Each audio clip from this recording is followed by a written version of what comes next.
Dalam kalangan golongan hartawan, simpanan kekayaan sebenar bukan hanya dalam bentuk rumah atau lot tanah, tetapi juga dalam bentuk emas fizikal, terutamanya dalam bentuk gold bar 1 kilogram. Hartanah mungkin mengambil masa berbulan-bulan untuk dijual, tetapi gold bar 1 kilogram anda boleh cairkan dalam masa 24 jam.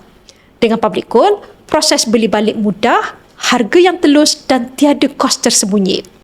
Emas yang besar seperti ini tidak memerlukan penyelenggaraan, tidak terbeban dengan cukai tahunan dan tidak menyusut nilai seperti mata wang. Sebaliknya, harganya meningkat secara konsisten dalam tempoh jangka panjang. Dalam keadaan ekonomi yang tidak menentu, golongan hartawan tidak lagi menyimpan kekayaan sepenuhnya dalam aset susah cair seperti hartanah. Mereka pelbagaikan bentuk harta dan emas 1 kilogram menjadi salah satu instrumen utama dalam strategi pelindungan kekayaan mereka.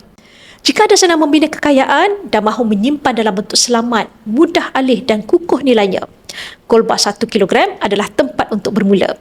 Bagaimana caranya? Anda boleh isi borang sign up di bio saya atau PM untuk saya bimbing anda dalam cara dan langkah-langkah simpanan emas yang terbaik untuk anda.